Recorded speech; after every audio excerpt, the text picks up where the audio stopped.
Hello, petals. I was going to put a little bit of music on to start off with, but I didn't. It's been a bit of a rough day, so I've had lots of tea to drink to try and ease off the voice. But I can't promise that it will last through the whole time. But we can do our very best. Oh, I was looking at some of the Reddit stories. I didn't know which channel to really look at and go through, so I thought I'd start off and at least do the stories that I promised I'd do. It was quite fun yesterday because yesterday didn't go quite to plan. They say all the best laid plans are mice and men. Yeah, you can't expect a man to lay your plans out for human beings. It doesn't work very well. So, my little cherry pies, my lovely beans. I hope you've had a nice, peaceful day and it's brought you everything that you wanted it to bring you. And we're going to do a little story, and hopefully you'll be able to hear it okay. If I've set myself up right today, which would be quite delightful. So please join in the comments if you would like to. Let me know how things are going. Let me know how you're getting on. And let's cross our fingers that hopefully we'll be able to get something, well, mildly amusing, at least mildly enjoyable. I'm so out of practice of all of this, but we shall do the Happy Prince. Bye. Bye. Go on out. Do you know? Do you remember? Do you remember who the Happy Prince is by? Oscar Wilde. Absolute legendary human being, and we are going to read one of his lovely stories as suggested by one of our wonderful audience members, which is always very pleasant. So I shall get into character because I'm not quite there yet. There we go. I had to go through a little time lapse just to kind of get the things going. So are we sitting comfortably? If so, I shall begin. The Happy Prince by Mr. Oscar Wilde. High above the city, on a tall column, stood the statue of the Happy Prince. He was gilded all over with thin leaves of fine gold. For eyes he had two bright sapphires, and a large red ruby glowed on his sword hilt. They're taking it into their own hands, aren't they? Can you imagine if you had that these days? Seriously, it'd all be sold off for copper and scrap within like 5 minutes of going up. I digress. He was very much admired indeed. "He is as beautiful as a weathercock," remarked one of the town councillors who wished to gain a reputation for having artistic tastes. "Not only quite so useful," he added, fearing lest people should think him unpractical, which he really was not. "Why can't you be like the Happy Prince?" asked a sensible mother of her little boy, who was crying for the moon. "The Happy Prince never dreams of crying for anything." "I'm glad there is someone in the world who is quite happy," muttered a disappointed man as he gazed at the wonderful statue. "He looks just like an angel," said the charity children as they came out of the cathedral in their bright scarlet cloaks and their clean white pinafores. "How do you know?" said the mathematical master. "You have never seen one." "Ah, but we have, in our dreams," answered the children, and the mathematical master frowned, and he looked very severe, because math teachers have to. I had one, what was her flipping name when I was at school? Kinchenton. Mrs. Kinchenton. My goodness me. She was like a 5-foot pocket rocket, but by yekka, she was terrifying. Pretty good at maths. You had to be. "Ah, but we have in our dreams," answered the children, and the mathematical master frowned and looked very severe, for he did not approve of children dreaming. How very dare they? One night there flew over the city a little swallow. His friends had gone away to Egypt 6 weeks before on a package tour, and he couldn't quite afford it. You know, it was one of those last minute deals, and his money hadn't gone in from his payday yet, so he missed out on that one, and his little wings wouldn't have taken him that far. But, he had stayed behind, thought he might hoover out the back room and get it all tidy again. But he was in love with the most beautiful reed. He had met her early in the spring as he was flying down the river after a big yellow moth, and had been so attracted by her slender waist that he had stopped to talk to her. I love you, said the swallow, who liked to come to the point at once, and the reed made him a low bow, so he flew around and around her, touching the water with his wings and making silver ripples. This was his courtship, and it lasted all through the summer. Bless the poor little lad for making the effort. Eh, it's a ridiculous attachment, twittered the other swallows. I don't know swallow speaks, I'm doing my best. She has no money and far too many relations. And indeed the river was quite full of reeds. Then, when the autumn came, they all flew away. After they had gone, he felt lonely and began to tire of his lady love. "We have no conversation," he said, "and I am afraid that she is a coquette, for she is always flirting with the wind." And certainly, whenever the wind blew, the reed made the most grateful curtsies. "I admit that she is domestic," he continued, "but I love travelling, and my wife consequently should love travelling also. Will you come away with me?" he said finally to her, but the reed shook her head. She was so attached to her home. "You have been trifling with me," he cried. "I am off to the pyramids. Goodbye." And he flew away. Well, he didn't take that rejection too well at all, did he? Nice guy vibes much. All day long he flew, and at night time he arrived at the city. "Where shall I put up?" he said. "I hope the town has made preparations." Then he saw the statue on the tall column. "I will put up there," he cried. "It is a fine position, with plenty of fresh air." So he alighted just between the feet of the happy prince. "Oh, I have a golden bedroom," he said softly to himself as he looked around, and he prepared to go to sleep. But just as he was putting his head under his wing, a large drop of water fell on him. "What a curious thing," he cried. "There's not a single cloud in the sky. The stars are quite clear and bright, and yet it is raining. The climate in the north of Europe is really dreadful. The reed used to like the rain, but that was merely her selfishness." Then another drop fell. "What is the use of a statue if it can't keep the bloody rain off?" he said. I don't know how he's gone northern, but just bear with me. "I must look for a good chimney pot. Now come on, little birdie. Chimneys have got an open top for a reason, and it's to let the smoke out. The rain comes in, they've got a little kind of like slidey bit to stop the rain coming in, but and he determined to fly away. But before he had opened his wings to set off, the third drop fell, and he looked up and saw, oh, what did he see? The eyes of the happy prince were filled with tears, and tears were running down his golden cheeks. His face was so beautiful in the moonlight that the little swallow was filled with pity. "Oh, you," he said. "I am the happy prince."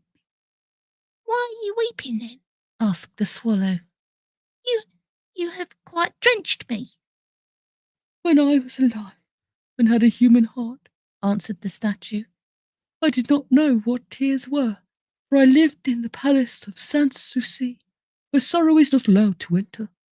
In the daytime I played with my companions in the garden, and in the evening I led the dance in the great hall.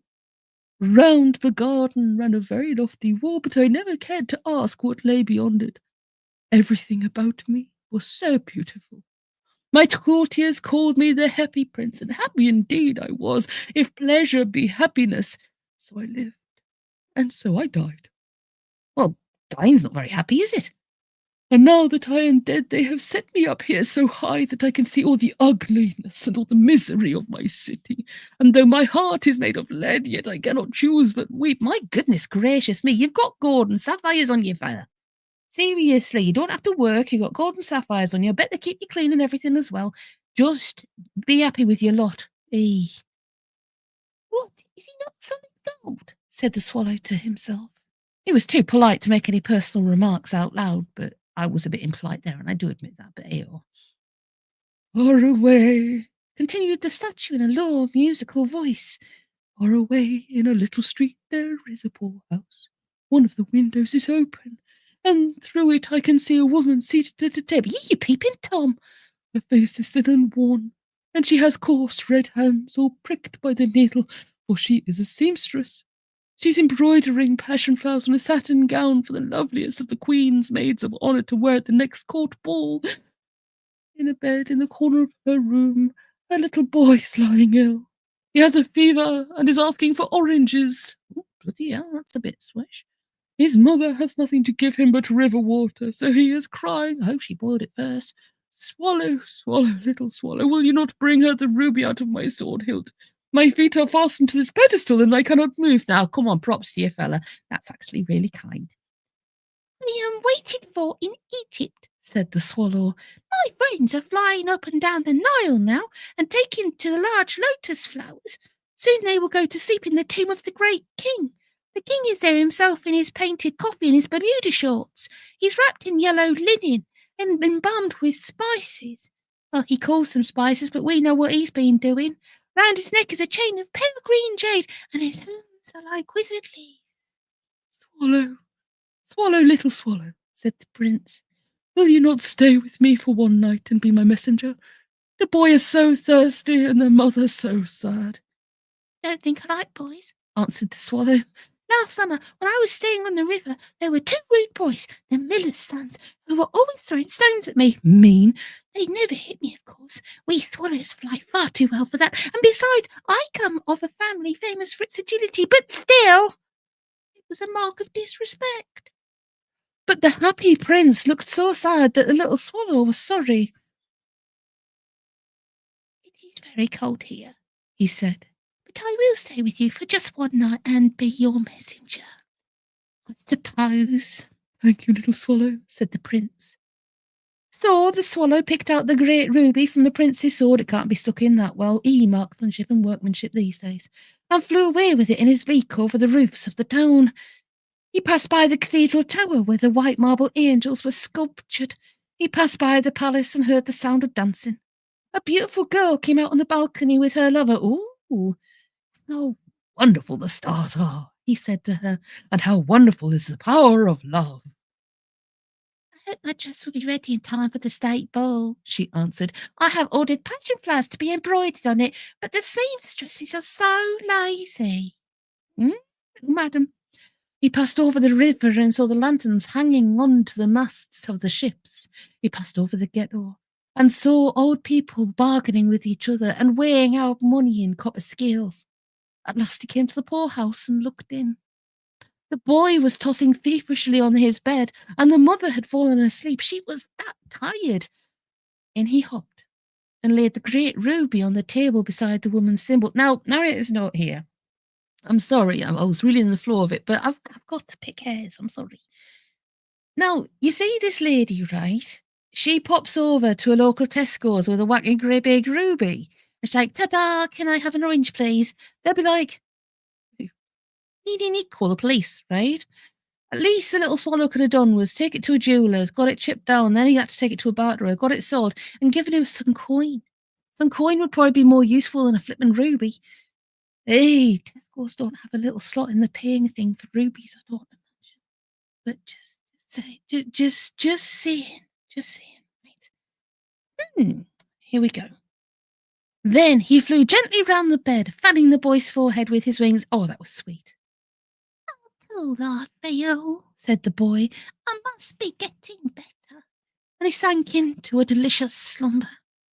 Then the swallow flew back to the happy prince and told him what he had done. He's curious, he remarked, but I feel quite warm now, although it is so cold. That is because you have done a good deed, said the prince, and the little swallow began to think. And then he fell asleep. Thinking always made him sleepy. Strangely enough, that has the same effect on me. When day broke, he flew down to the river and had a bath. A remarkable phenomenon, said the professor of ornithology as he was passing over the bridge. A swallow in winter. And he wrote a long letter about it to the local newspaper. Everyone quoted it. It was so full of many words that they could not quite understand. Tonight I'll go to Egypt, said the swallow. And he was in high spirits at the prospect. He visited all of the public monuments and sat a long time on top of the church steeple. Wherever he went, the sparrow chirruped and said to each other, "What a distinguished stranger!" So he enjoyed himself very much at that. When the moon rose, he flew back to the happy prince. "Have you any commissions for Egypt?" he cried. "I am just starting." "Swallow, swallow, little swallow," said the prince. "Will you not stay with me one night longer?" "I'm waited for in Egypt. They've got a bartender running there by now," answered the swallow. "It's the phone party tonight and I can't miss that. Tomorrow my friends will fly up to the second cataract. The river horse couches there among the bulrushes, and on a great granite throne sits the gold Memnon, Menon, Memnon, Memnon. All night long he watches the stars, and when the morning star shines, he utters one cry of joy, and then he is silent. At noon the yellow lions come down to the water's edge to drink ale." North Africa. Are there lions in Egypt? Oy. "They have eyes like green beryls, and their roar is louder than the roar of the cataract." "Swallow, swallow, little swallow," said the prince. "Far away across the city, I see a young man in a garret. He is leaning over a desk covered with papers. I don't know why I've turned into Margaret Thatcher, but ayo. And in a tumbler by his side there is a bunch of withered violets. His hair is brown and crisp, and his lips are red as pomegranate, and he has large and dreamy eyes. He is trying to finish a play for the director of the theatre, but he is too cold to write any more. There is no fire in the grate, and hunger has made him faint." "I will wait with you one night longer," said the swallow, who really did have a good heart. "Shall I take him another ruby?" "Alas, I have no ruby now," said the prince. "My eyes are all that I have left. They are made of rare sapphires, which were brought out of India 1,000 years ago. Pluck out one of them and take it to him.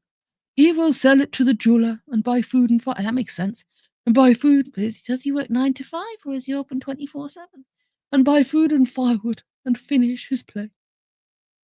"Prince," said the swallow, "I cannot do that." And he began to weep. "Swallow, swallow, little swallow," said the prince. "Do as I command you." Cheeky beggar. Seriously. I mean, the swallow's doing him a favour and he's getting commanded. I'd tell him to do one personally, but ew. So, in vengeance, the swallow plucked out the prince's eye and flew away to the student's garret. It was easy enough to get in, as there was a hole in the roof. Through this he darted and came into the room. The young man had his head buried in his hands, so he did not hear the flutter of the bird's wings, and when he looked up he found the beautiful sapphire lying on the withered fire.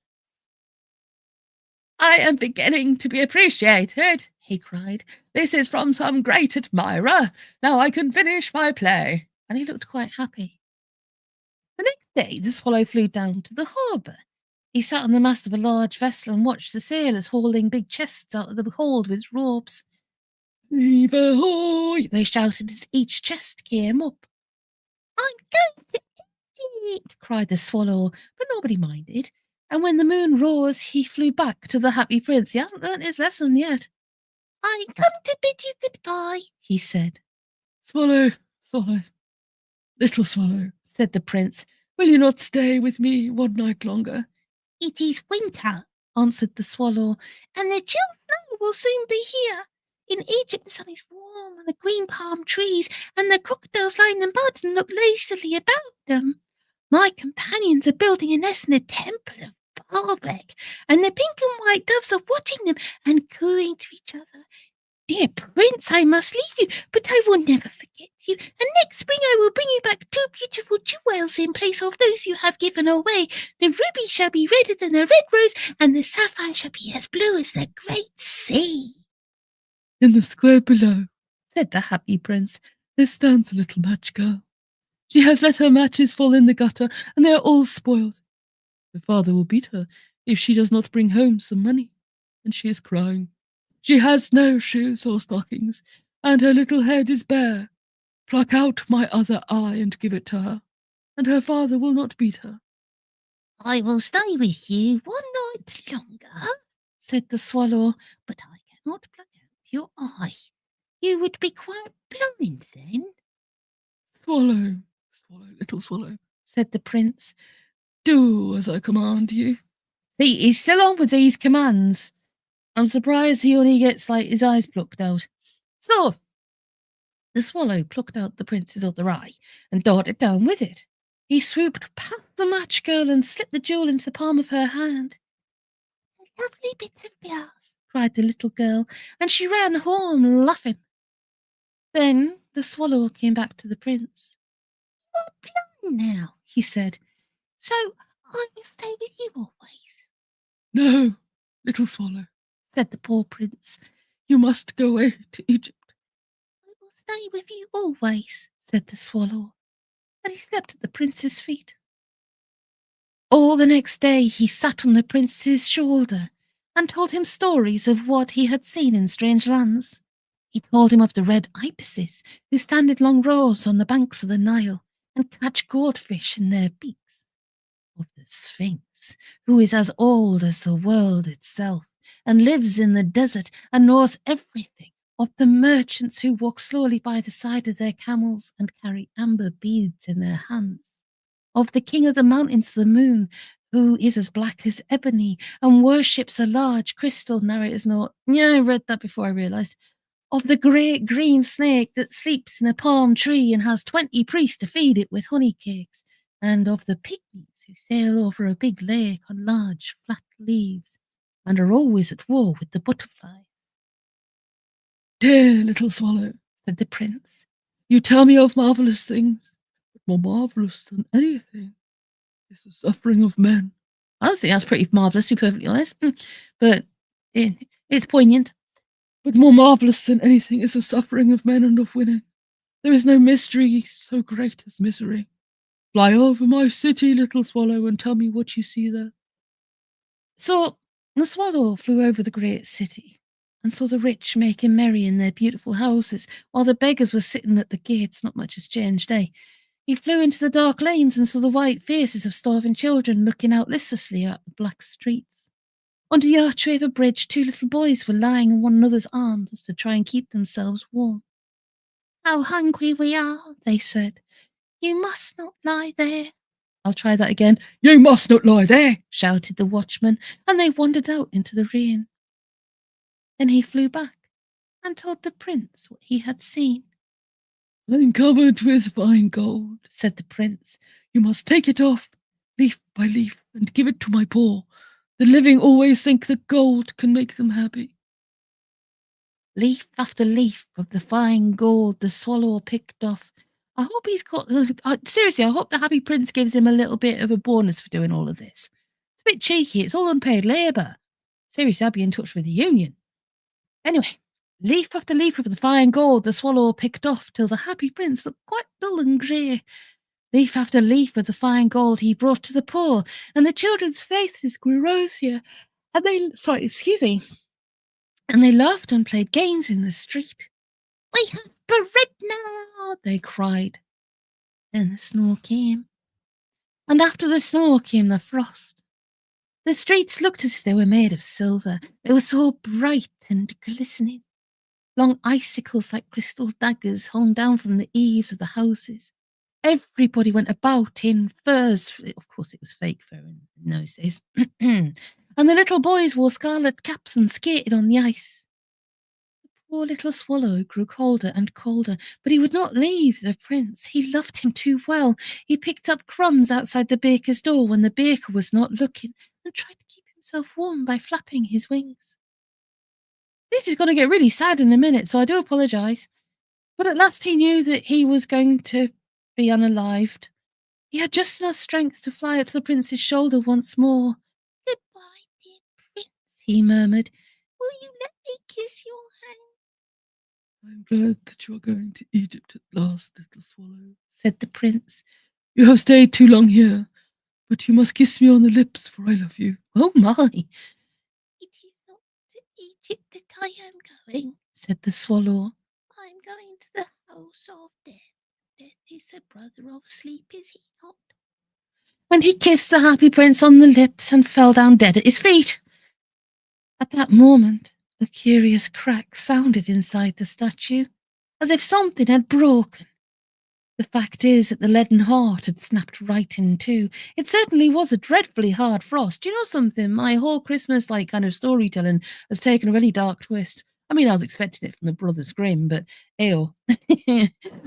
Early the next morning, the mayor was walking in the square below in company with the town councillors. As they passed the column, he looked up at the statue. "Dear me, how shabby the happy prince looks," he said. "How shabby indeed," cried the town councillors, who always agreed with the mayor, and they went up to look at it. "The ruby has fallen out of his sword, his eyes are gone, and he is golden no longer," said the mayor. "In fact, he is little better than a beggar." "Little better than a beggar," said the town councillors. "And here is actually a dead bird at his feet," continued the mayor.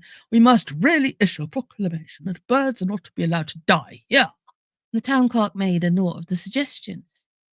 So they pulled down the statue of the happy prince. As he is no longer beautiful, he is no longer useful. There's the story of the ages, said the art professor at the university. Well, stuff him. Right. Then they melted the statue in a furnace, and the mayor held a meeting of the corporation to decide what was to be done with the metal. "We must have another statue, of course," he said, "and it shall be a statue of myself." "Of myself," said each of the town councillors, and they quarrelled. When at last heard of them, they were quarrelling still. "What a strange thing," said the overseer of the workmen at the foundry. "The broken lead heart will not melt in the furnace. We must throw it away." So they threw it on a dust heap where the dead swallow was also lying. "Bring me the two most precious things in the city," said God to one of his angels, and the angel brought him the leaden heart and the dead bird. "Well, Happy Christmas." "You have rightly chosen," said God, "for in my garden of paradise this little bird shall sing for evermore, and in my city of gold the happy prince shall praise me." Bit disappointed by the ending of that one, not gonna lie. To be perfectly honest, I love Oscar Wilde. I think he's an absolute legend, but not one of my favourite stories. But what can we do? Okie dokie.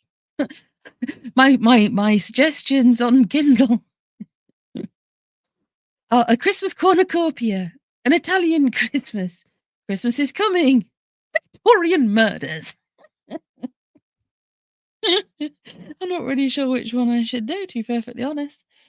Ah, it is a sad tale, Jeannie, and it's kind of like I'm really sorry.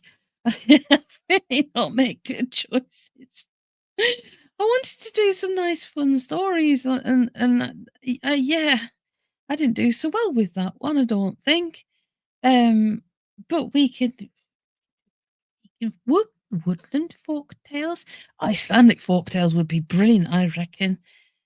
Because I love the Scandinavian sense of humour. I really, really do. But I don't think I'm gonna risk any more folk tales for today, because maybe that's not the way to go. But Merry Christmas, Jeannie. Nice to see you. Do appreciate you very, very much. Indeed. Have you got any suggestions? I did like the letters from Tolkien. I thought that was absolutely adorable. And I was looking at some of the Reddit one, but everybody does Reddit. And not everybody does Reddit stories, but I don't think it's something that I'm going to do so well. Just Ye old dog and duck, the secret meanings of pub names. I like things like that because I don't get out much. But I have stocking fillers. Du-du-du. Christmas. I'm just going to do a quick search on Kindle. Do Christmas. Do. I could do dad jokes. Oh yes, the show before Christmas. She's Serena Terry. She's absolutely wonderful. She's the Irish mammy from TikTok, and she's absolutely brilliant. I would recommend getting her books. She's just one of those funny people. Absolutely love her to bits. What else do we have? Oh my god, Patches Christmas! Oh my goodness! Oh my goodness! But it is more of a comic book. So, done. Okay. Okay. A Badger's Christmas we could do. Oh God, J-Rock. Oh, Jeannie, how I adore you. I miss you. I miss doing lives. I please excuse the noise. I was just actually rearranging myself there. Yes, we could do there's children's stories, they're quite fun. But let's see if we've got it's been a day. I don't do Christmas. Oh, with good reason. Right, okie dokie. Let's kind of like do something and try and find. You see, I find Reddit very kind of a dodgy sort of you can't really find how to put it. It's difficult with Reddit because you never know what you're gonna get. And it's like, hmm. And it doesn't a lot of it doesn't really translate unless you sort of like do a lot of precursor work. How's your day been, Jeannie? How do you celebrate the day? Is it a good day for you? So I had to take a sip of my cup of tea because it was required. Let's have a look on Amazon and see if we can find. Oh no, let's have a look at a particular area to see if we can find a book suggestion for short stories, which would be quite nice, and then we can put those. It's just short stories, funny short stories. There we go. Let's see if we can actually find something that's funny. That would be delightful. For seniors, no. Okay. Short stories about unbelievable stuff that actually happened. I've got the Enid Blyton ones. Oh God, why is it all for seniors? I don't understand. But yes, that's science. I always have science. Oh, Tall Tales and Wee Stories, the best of Billy Connolly. That is gonna be brilliant. Is there a Kindle edition? We know this is gonna be absolutely awesome, don't we? So we're gonna treat ourselves. Do, do, do, do, do, do.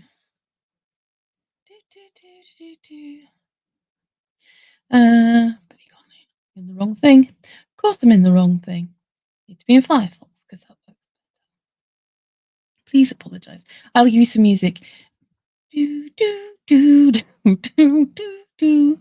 Boop boo boo boo boo boo boo. There you go. So funny stories, funny short stories, Billy Connolly. There you go. You get the actual work. I wasn't gonna come on because my voice has been terrible today, and I can't even say it's gonna last. But I think it would be a good idea to try and do my best Billy Connolly impression to try and advertise this incredible human being. Um, I adore Billy Connolly. I think he's a legend. I love stand-up comedy, as I think you know already. So I think this will be a brilliant way to celebrate because we're on our way to Hogmanay. And if you don't know what Hogmanay is, then look it up. We like Hogmanay. There we go. Right. Oh, yeah, quiet days are good days. I had to sleep for most of it. That was quite good. Like we had air fryer roast potatoes. That was awesome, and it's so much quicker. But yeah, I don't really do the whole Christmas one. Right then, shall we tell some stories? Well, we'll tell one or two. Okay, let's see. Childhood and Family, Scotland and Beyond are real characters. Let's go. 10 bonus tall tales. So you know that's going to be fantastic. Okay. Are they really long? No. So we just got a few pages. So we'll do 10 bonus tall tales from Mr. Billy Connolly. Shipyard toilets. When I was a boy, although I wasn't a boy because I'm not a boy, I worked in a shipyard. I was 16 and I'd just left school. A wee fair haired boy, frightened of everything, you know. It was a big shipyard and I was working with an old guy called Sammy, but I can't do this, who was showing me how to be a welder. He was a great and incredibly interesting guy. One day, I'd been up at the toilets, which were horrific shipyard toilets, something to behold, like the old train station toilets at Darlington Station back in the day. We're talking about 40 years ago, but I digress. Dreadful cave dwelling. I won't even bother to describe it to you, but I was up there. And I come back and I say, Sammy, these toilets are a disgrace, you know. Luxury, son. Luxury. I'm like, what you mean, luxury? Bloody luxury. That's what I mean. And he told me what they were like when he was a boy, and I was fooling about. According to him, for a start, there were no doors. So all you just kind of sat there, you know. Narrator's note, I'm sorry, but I'd like to fly into Boston Airport. It's a wonderful, beautiful airport. It's absolutely gorgeous. It's a very busy airport, and it's your first experience of American toilets when you get in there. Now, the thing is in the UK, usually you've got at most 4 inches at the bottom and at most 4 inches at the top from the ceiling. But this is not the case in American toilets. Literally, I could limbo under the bottom of these doors. They're so high up. Literally, your decency is only just covered, and by eckers, they are utilitarian. Yeah. Morning. Aye, morning. You gonna be long there? No, no, shouldn't be long. So you're just sitting there, feeling stupid as you'd imagine, and the partitions between them only came up to their elbows, so they could talk to each. I can't imagine anything that's worse. Like literally being able to talk to somebody while you run the toilet. Oh no. Literally, I've never liked it. I mean, I understand that some families and all that sort. No. Uh-uh. Do you, but no. Especially not work, mate. It's cheap as creepers. The faces, they must pull. How you doing? Yeah, not bad, aye. You want to change our papers? Aye, yeah, go on. And they'd swap their newspapers. There was no toilet seat either. Oh, do you remember those old wooden toilet seats? With like kind of like they were like a U shape or a horseshoe shape. Oh, horrible. There was no toilet seat either. There was just a bar that hung the length of the place. You sort of hung your bum over it and swung, had a wee swing until something happened. And there was no toilet bowl. There was just a sort of trough full of constantly running water below the bar. So if the guy at the end did a wee jobby, it went shoom down the trough. If the guy at the end has a curry the night before, everybody gets burned. Why, aye, you bloody watch what you eat before you come in here. They'd pass each other wee notes, make wee boats and that. Shoom! Aye, I'll do that later. According to Sammy, the great game amongst apprentices was to bunch up a newspaper, scrunch it up all sort of loosely, set light to it, and throw it into the trough. You'd see all these heads come up. Ay, way, ay, yo! These grown men diving into the air, all their downstairs hair ablaze. But as Sammy would say, they were hardy men in them days, son. Used to beat their flames out with a hammer. Do not advise. Oh, goodness gracious. Teenage parties. Do you remember those teenage parties with your head down the toilet, you know, playing to Huey? You'd knock off work and go to these parties with 3 cans of lager thinking, oh, I'm gonna get pissed tonight. It's coming out of your eyes. Kneeling on the bathroom floor. My friends thought I had a long lost brother called Huey who drowned in the Clyde because I was always shouting into the toilet, Huey, come home, Huey, all is forgiven.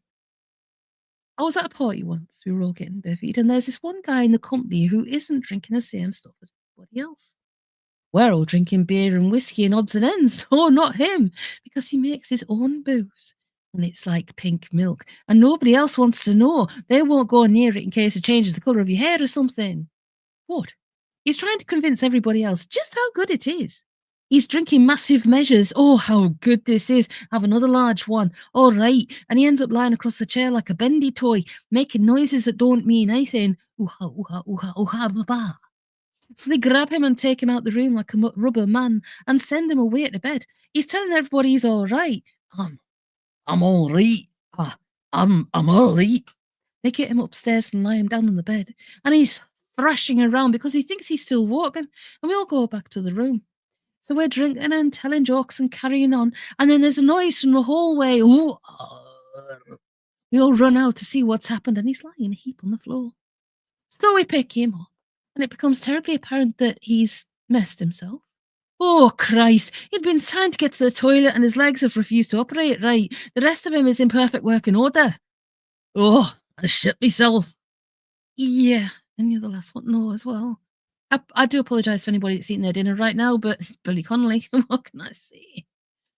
But some of the braver ones take him away and clean him up and put another pair of jeans on him, and then take him back to the bedroom to lie him down again. But about a foot from the bed, he goes, "Whoa, no, get me to the lobby." His legs still aren't working. Hurry up, come in for Christ's sake. So I rush him back to the toilet, get him up onto the toilet seat, and one of them says, "Right, I'll get his trousers, turn him round, zip, okay, sit him down." So I sit him down, he goes, "Oi." Yeah, OBE. Out one end, out both ends. I'm sorry. I do apologise if you're eating. I really should have planned this out better. I apologise sincerely. One more. Oh, for all Gen Xers, mood bracelets. My daughters wanted mood bracelets when they were wee schoolgirls, and there was a shop near the coffee shop where I used to hang out that had them. It was one of those shops for the gullible, a lot of shiny stones and a lot of incense, all these pendulums and tarot cards, things for the daft, lots of crystals and essential oils and stones. Oh, the power of the stones. So I went to the mood bracelets for my daughters and I went on a Saturday morning. You see, I didn't know all those people who were flying solo went there on a Saturday and they are sat there reading shit to each other. Psychics. I'm getting something from is it Stephen? Stephen, I'm getting something from Stephen. Christine. Yeah, Christine. Christine. Now the tarot cards. Oh, the ten of hangmans. Is that bad? Does it sound good to you? Oh no, the three of knife in the face. Is that bad luck, do you think? Oh, the two of kick to death in Dark Alley and the four of smack in the mouth. I think you've got a full house here. So I'm in the shop looking at them all, gazing into each other's eyes, reading palms, reading feet, staring into pendulums. And I'm in the line with my mood bracelets for the girls. This woman comes over to me, and no, I don't want to belittle her strictly because she's a nutter, but she had that kind of village of the damned look about her. I mean, she was kind of nice looking, looked like a friendly person. I've turned into Kevin Bridges. I don't know what's going on. Anyway, I digress. But there was something she said. She said, "Do you mind if I speak to you?" Huh? No. You know, I never know what to say when people say that. You always want to say, "Well, do you mind if I pay no attention when you're doing it?" Being an introvert, that is probably my general answer if I answer at all. And the other one that gets me down is, "Can I ask you a question?" And you think, well, that is a flipping question. So what you really want to know is, can you ask me two questions? But I had a beard and long hair at the time. Well, I personally didn't, but Billy Connolly did. And she says, "Do you practice the arts?" I mean, the flipping arts. They're all shaking pendulums and shouting at each other back there, waving tarot cards about. The arts all of a sudden. And I said, "Well, I meant to say no." My brain said no, but my face went, "Yes." "Oh, really? Which branch?" And I'm looking round, and from one dusty corner of my head out it came, and I said, "I'm a pool reader." "Sorry." I said, "I read swimming pools." I don't know why I've turned into like a bit of Liverpool there. "What?" I said, "Aye, it's easy. It's the same as teacups, but bigger. All that shit that blows into your pool and all them leaves and everything. Well, I'll come along, stand on your roof, read your pool for you, and I'll wear a big cape and a welder's helmet." She says, "Really, I don't know. You should bring your card here and put it up in the store." "Oh, sure. I'll just go get that one from the car." She actually believed it. Hey, back in the days. Hey, D Crickle. Yeah, everything's been okay, just quiet. Just slept. Tried to get my voice back to where it should be, and yes, well, you can just hear the travesty that is this life. I'm trying. Right, you can have one more. We've got the push, we've got submarines, we've got opera, we've got politics, which is quite a short, thankfully. Growing old. I will leave that one. Okay, we'll try growing old. Growing old. The bad bit of growing old is you have to pay your children. You have to give them money. Here and now, if I do old stuff, you flipping tell me, right? If you smell urine off from me, you tell me. If you hear me humming a non existent tune, if I growl when I'm lifting heavy things or getting out of chairs, you tell me. I say oink a lot these days. Like, oink. I don't know why.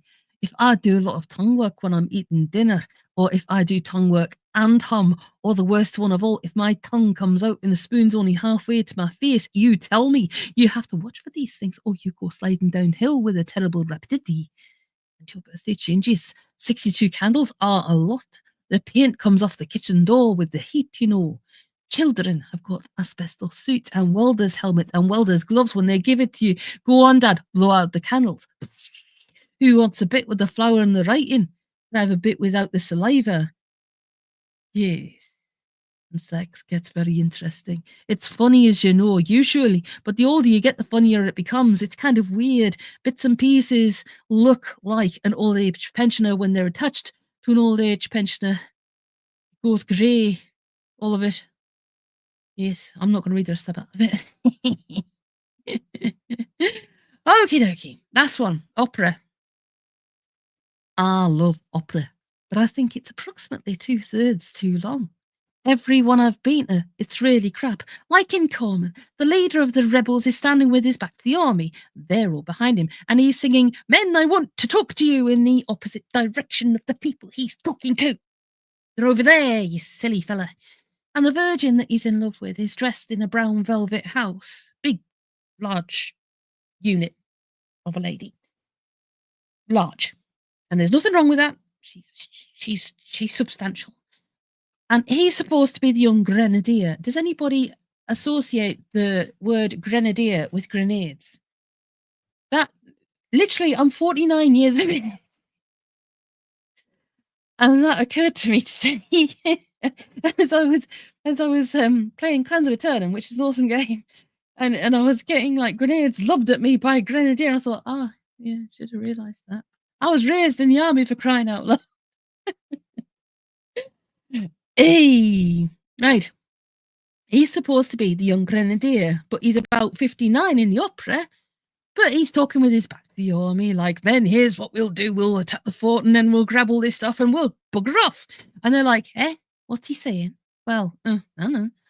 And then you get the leading guy and leading lady, the diva, and the guy will say, "I'm going away now. I'm going that way, over the hill, and gone away, over there, down the valley, up the other side, and way over there as far as you can see, or you could see if that hill wasn't in the road." And she'll sing, "Oh, don't go away, please. Don't go away over there, over the big hill down the valley. Oh, don't go away." He'll respond, "Yes, I must. I must go away, away from here, away from you, away who made my life a misery, you and your mother. She gets on my nerves. I'm going over the hill that you can't see over, but once I go to the top, I'll tell you what's on the other side." And she's like, "Oh, Gustav, stay here. I'll give you money. I'll jump your bones anytime you like. Oh, me mother looks interested too. We can set you up in business." That is of no interest of me. No interest whatsoever, because I'm going over and away, away, away, far away, down the hill and out there. And then the lights dim.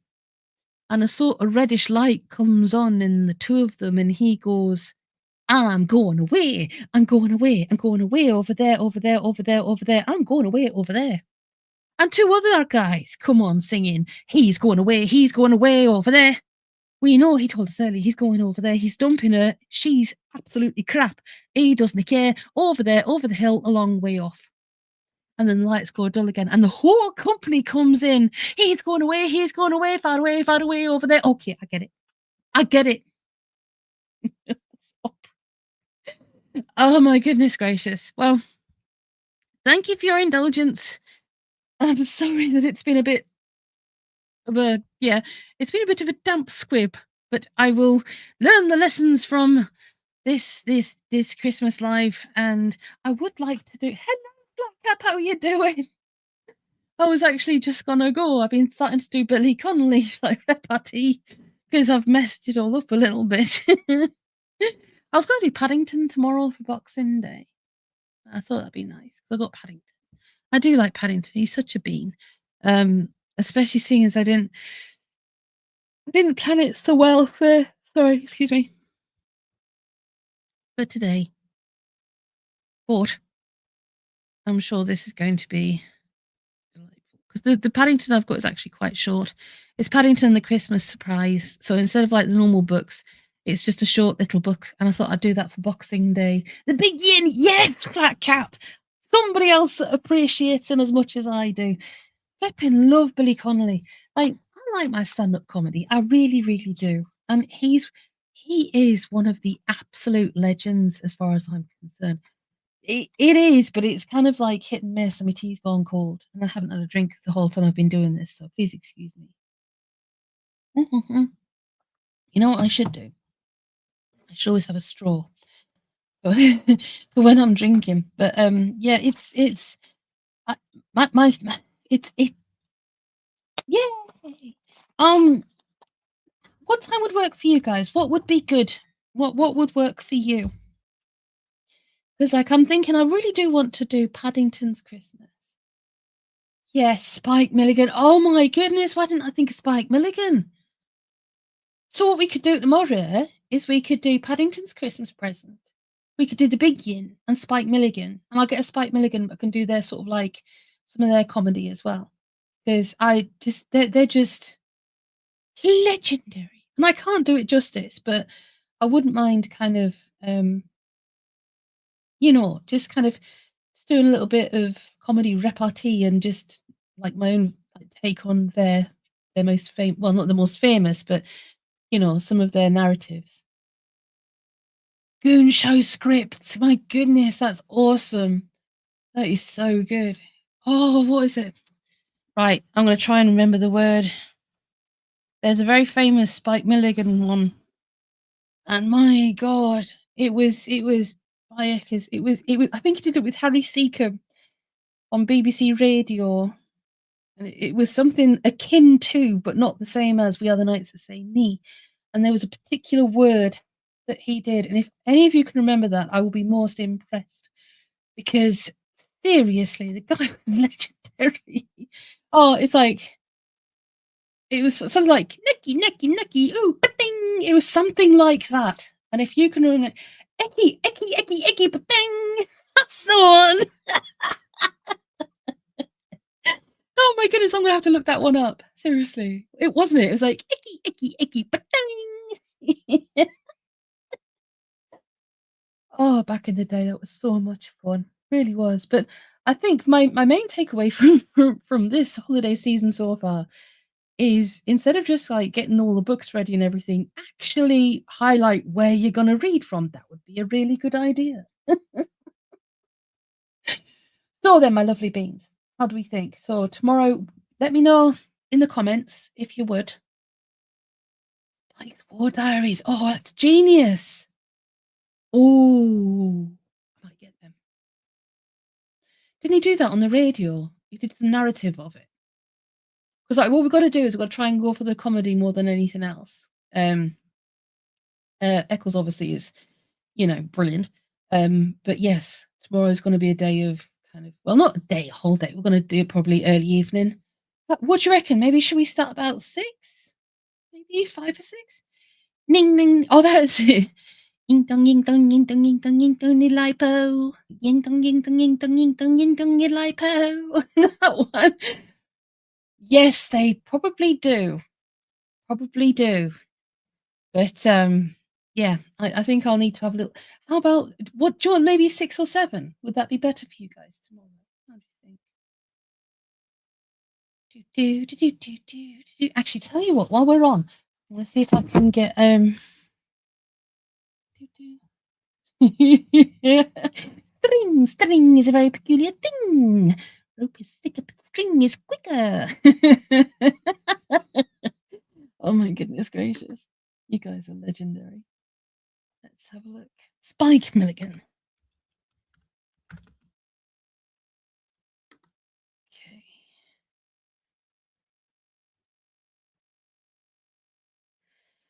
Monty, his part in my victory. Rommel, Governor Who, Mussolini. Okay. Okay.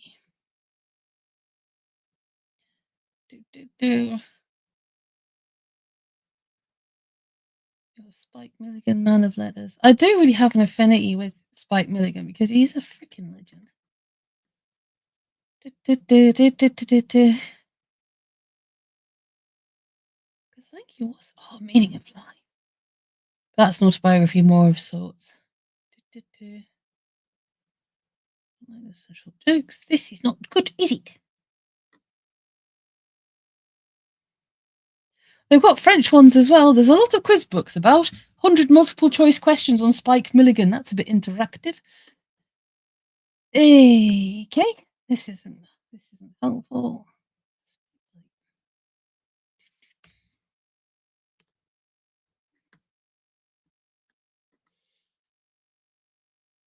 Sorry about the dead sound. I do apologise. But yeah, they've got French ones, but they haven't really got that much selection on the English ones. So I might have to do a bit more research for another day on that one. What did they? Hold on. You are absolutely right, and there would be there was no, if it wasn't for Spike Milligan, you wouldn't have Harry Seacombe, The Goon Show, the Cambridge Footlights, which led to the comic strip, the sort of Stephen Fry, Hugh Laurie, Rowan Atkinson, and the ilk. What wouldn't they? See, I told you I was ill. Oh my goodness, that's nice. I like it. Do you have a particular time that you'd like to do tomorrow? Is there anything like kind of you maybe would like to? Because the thing is, I'm trying not to overdo it and like do long sessions because obviously I'm going to burn my voice out like I did yesterday. Michael Benteen, Potty Man. Hold on a minute. Got an idea. Bear with me. The Goon Show. Goon Show News. The Goon Show Compendium. Episodes from the classic BBC radio series. Oh, it's audible. Nuts. Oh, they're all audible. So the Goon Show Scripts is a paperback. Goon Show News.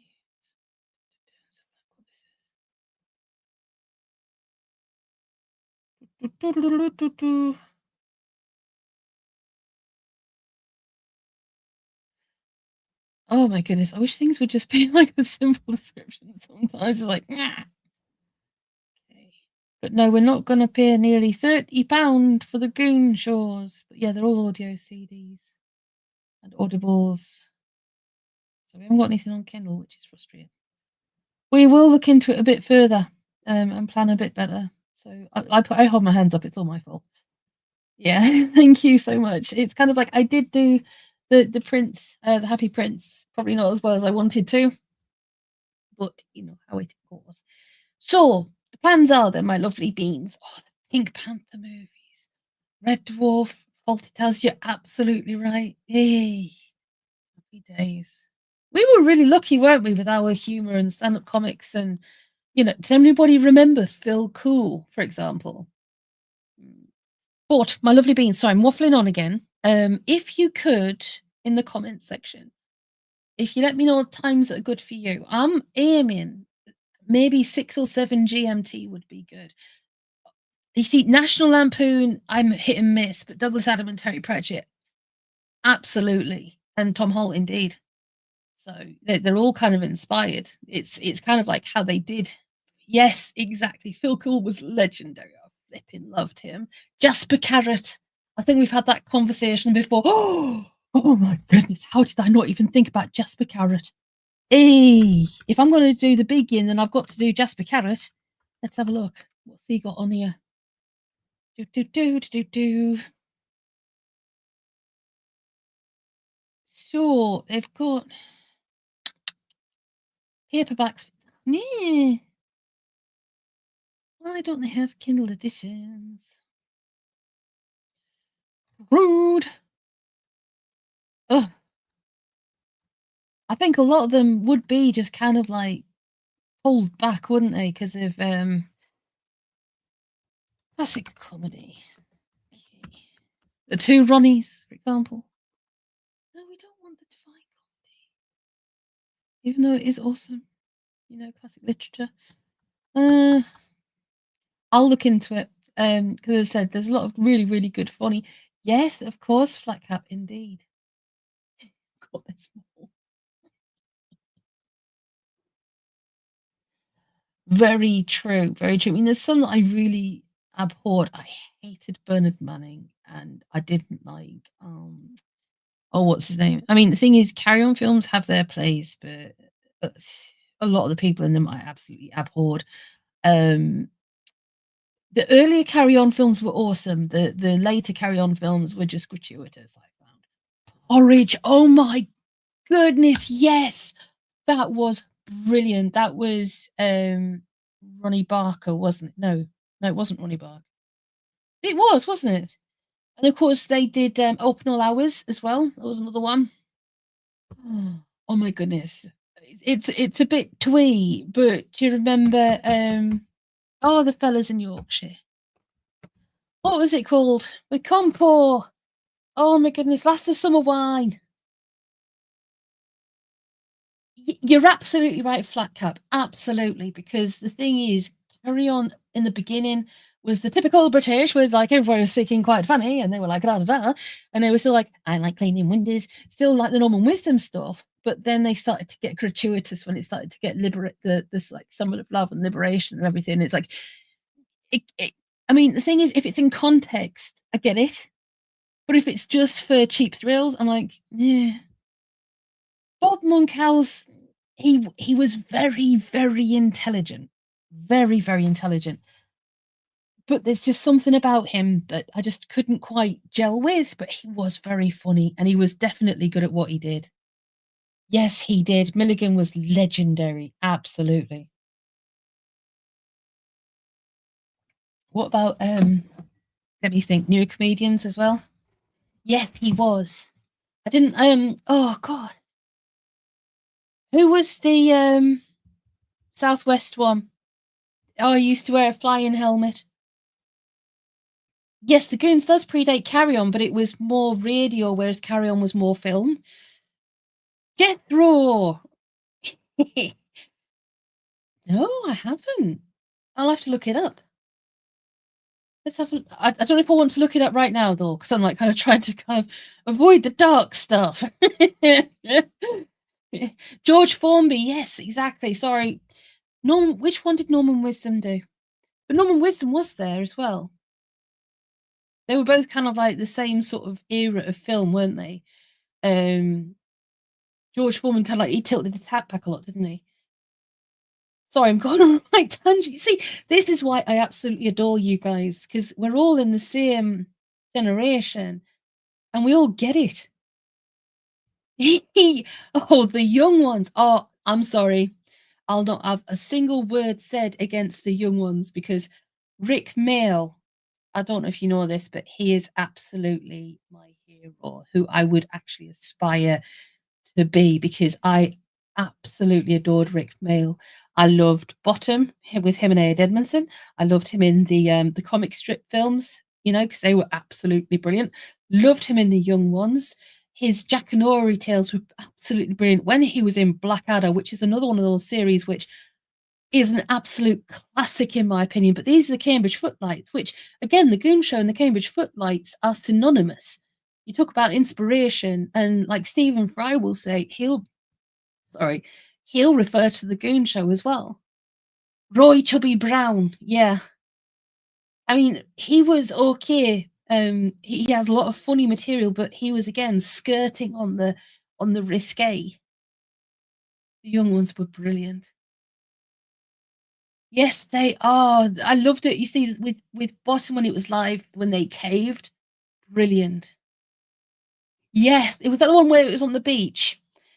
They were just, I tell you, Rick Mail and Ed Edmondson were absolutely genius. They were fantastic, absolutely fantastic. Yes, absolutely. And I think with the comic strip presents, one of my favorite ones was their Spinal Tap one. There's oh, what was it called? Because everybody likes Five Gold Mad in Dorset. But the one they did that was like Spinal Tap, that was I was literally the first time I saw it, I fell in love with Rick Mail. Just his humor and his he was so fast, you know, and so dynamic. and he bounced off Ed Edmondson so beautifully. And of course, Jennifer Saunders and Dawn French, brilliant. Alexi Sale, so underrated. Ben Elton, big mouth, but very talented. You know, bad news. That was right, Jeannie. Absolutely. Milligan was filming Q second series as a young Monty Python trying to write scripts, and then used to drive by circus. So used to watch him film and then write their jokes. You see, that's the thing. There's nothing wrong with inspiration as far as I'm concerned. I would agree with you. Definitely. There's that inspiration, but I think the thing is with Spike Milligan, he was genius, and Monty Python were innovative.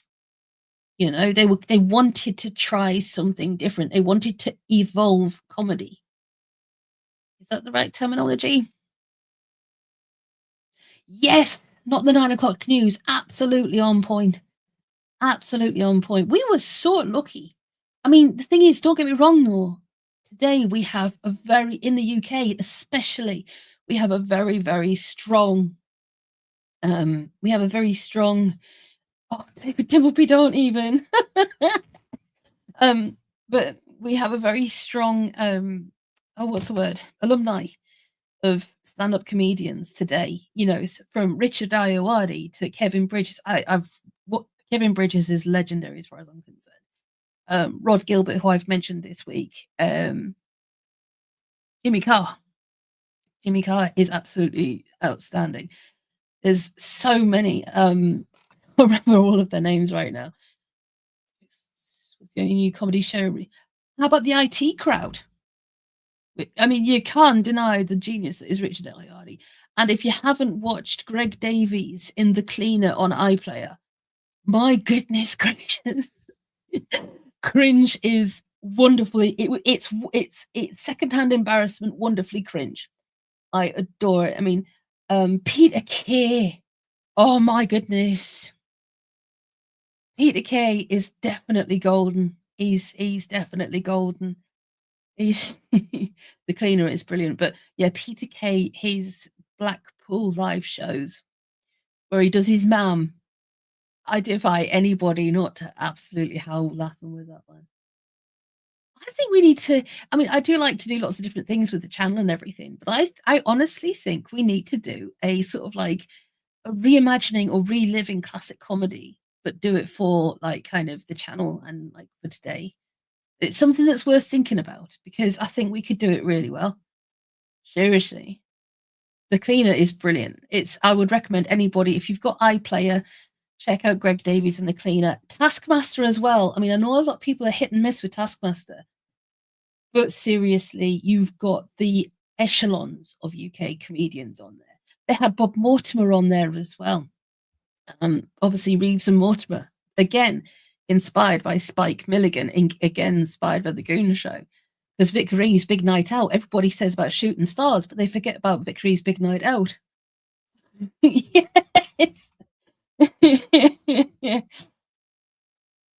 Yes, exactly. But you know something, Dee Gretel, I've not really watched Doctor Who, and I didn't even sit down to Doctor Who today. Taskmaster's brilliant. Say what now? What? I don't understand that one.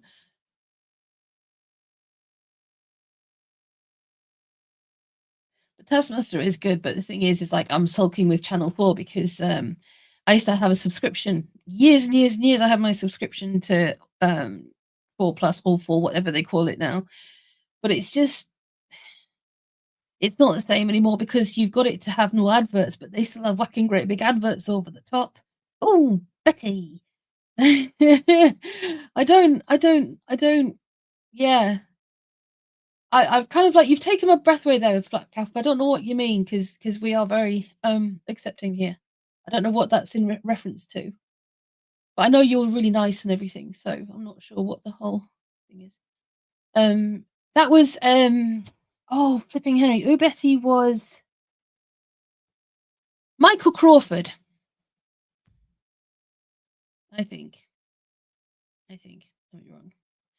But yes, I've gone on a bit of a tangent now. So tomorrow, the mothers do have them. That's I think that was a typo. Oh, thank goodness that took my breath away there. I was like, away. Whoa. Oh my goodness, I think that was just a typo. That's fine. That's perfectly all right. Oh, that was a big relief right there then. Was it that bad? You see, that's the thing, because I mean, it was exciting to think that David Tennant was coming back, because I did like David Tennant. I like Matt Smith. I loved Peter Capaldi, absolutely. But then I kind of lost it halfway through Peter Capaldi.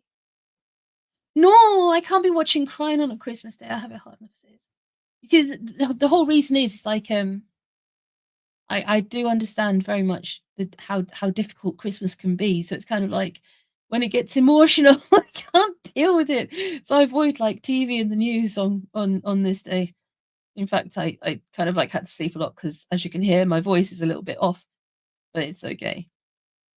I've got to just keep it on point as much as I can. I will watch it on iPlayer, but I just couldn't watch it today.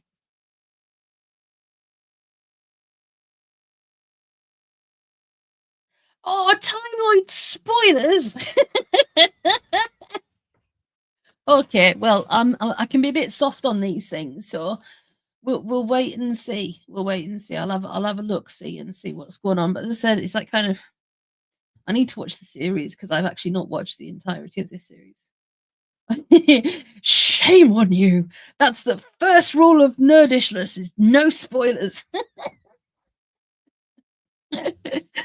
But I don't think anybody's going to be like looking at my channel that's watched Doctor Who today. Excuse me. Sorry. Oh yeah, of course, the new Wallace and Gromit. I'm looking forward to that. I haven't watched that yet. What else have we got? Spoilers. He cries a lot. Okay. Wallace and Gromit has got a lot on. Oh my goodness! Right. If you have Netflix, if you have Netflix, Robin, brilliant. There's a Santa Claus one. What was which one was it? It was freaking brilliant. Violent Night, it's called.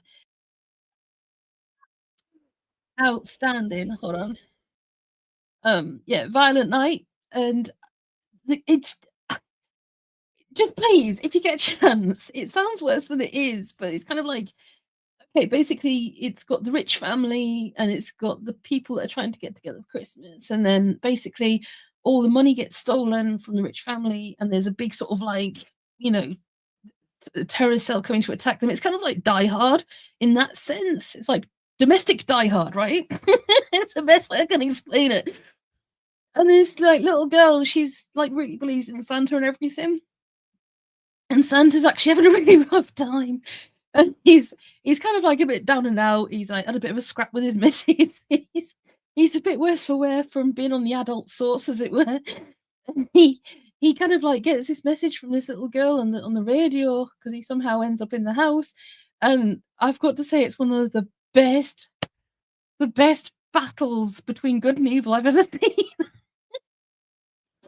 And it's kind of like you normally expect kind of like Santa to be all like glitter and like magic and rah rah rah. It's actually as if like Santa was in Die Hard. It was just brilliant, absolutely outstanding.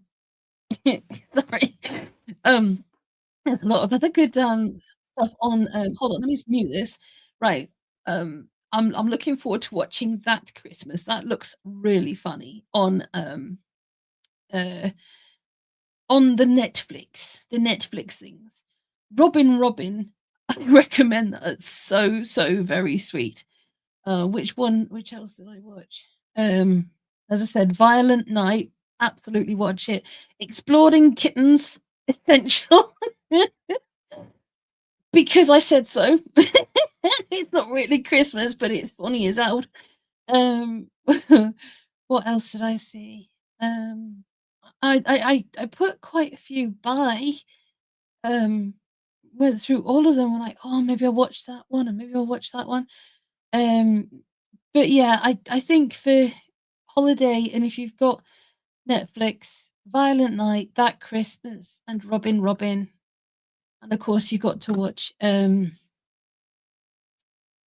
Wallace and Gromit, because that's absolutely brilliant. And if you haven't seen Blue-Eyed Samurai yet, my goodness, absolutely. If you want to watch something with subtitles, the Uncanny Counter series, it's not quite Christmas, but Uncanny Counter 1 and 2 by, they're Korean Korean dramas. They are absolutely brilliant. I can't even tell you. I mean, watched it, if you watched Squid Game and enjoyed it, that's obviously the darker side of Korean dramas. But Uncanny Counter is excellent. It's where basically people are essentially uh reapers, soul reapers. And there's like a team of soul reapers. They're very cool. Right. Oh, Winnie the Pooh movie. Do you know something? There's a horror version of Winnie the Pooh. No way!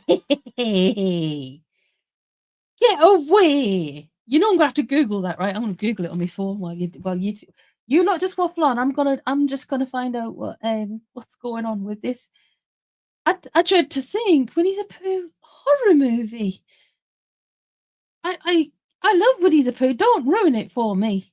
Seriously, Winnie the Pooh horror. Oh my goodness!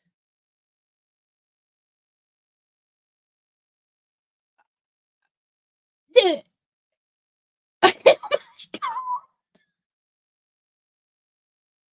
god!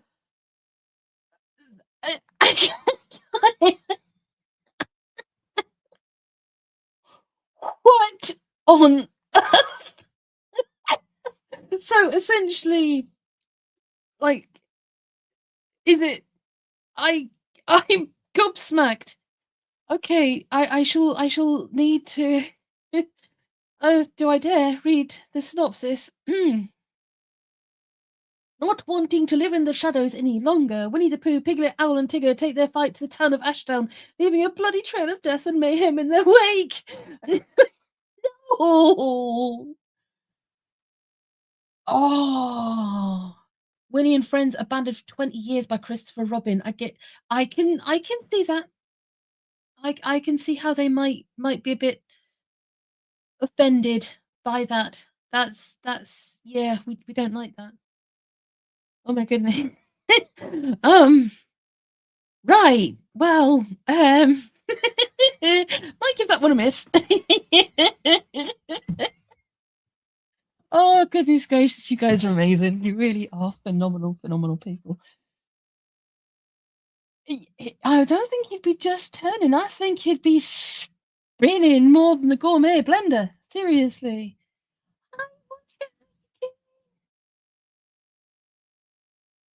We're just discussing the new horror version of Winnie.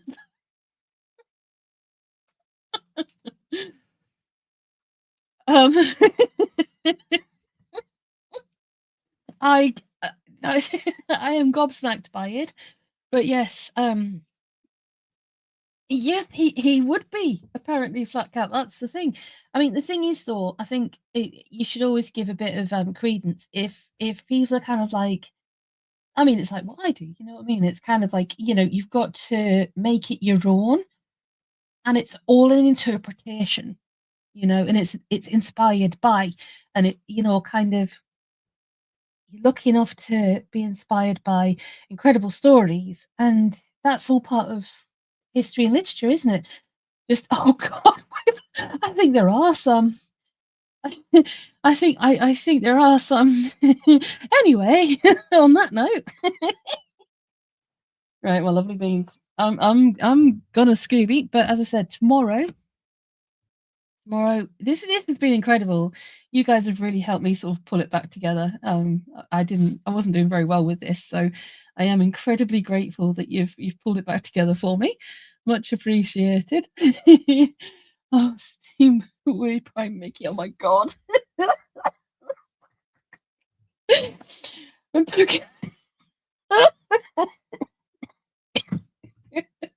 you guys, I only wanted to recommend watching Violent Night. Anyway, my lovely beans, I adore you so very, very much. I really do, but I'm gonna have to go. And the boomstick, groovy.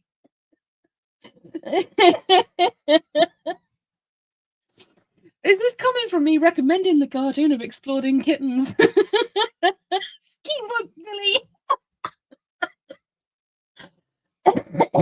You guys. I'm absolutely crying.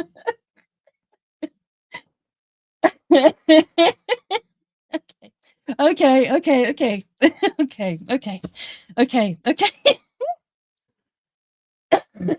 So before I get too carried away, lovely beans. As I said, if you could leave in the bad boy Bobby, no. I dread to think now. Hold on. Is it safe to Google it? Hey. There are other search engines available. A 1993 Australian black comedy film. Well, it's gonna be good. Did you know Peter Jackson? I'm gonna watch it because the thing is, how many of you know about Bad Taste and Brain Dead, directed by Peter Jackson, who obviously we all know from Lord of the Rings, which I have never watched to this day. Read the books, never watched it. But Peter Jackson began doing black comedy, and it was, if you can imagine Night of the Living Dead, it is, isn't it? It is phenomenal. But the vicar in it is something else. Right? And then the scary little rat guys, they're kind of scary as well. But it's the whole thing. We've got so many amazing films. There you go. That's the thing, because it's all New Zealand, isn't it? I wish Rose was here, because then I'd be able to like just joke along with her about saying fish and chips. She has the best accent anyway. But the thing is, not only is Rose one of the most amazing people in the world, but she lives in New Zealand, and it's such a beautiful place. She actually sent me pictures from there. We've got Tasmania represented in our little group. We've got Australia represented. We've got America represented. We've got the UK all over. It's just so nice. Right. Really? Street trash? Was that? I thought it was Bad Taste and Brain Dead. Was it Bad Taste? Or is that street trash? I don't know. I'll tell you something. If you want a good giggle, on YouTube right now, it's the New Zealand Airlines um video. Hold on, let me see. Safety video. Hold on, airline safety video. I'm gonna see if it'll let me put the link in the captions. New Zealand Airlines safety video. Peter Jackson. It is the most medio. I don't know what a medio is. Most epic CFD video ever made, and it is outstanding. Newcastle represented, Teesside represented, Tyneside represented, the Midlands represented. There you go. This is the best. I don't know if you can click on it or not. That takes you to the Air New Zealand safety video, directed by Peter Jackson of all people. I think the British Airways were competing in as well. Hold on, let's see if we've got the British Airways one.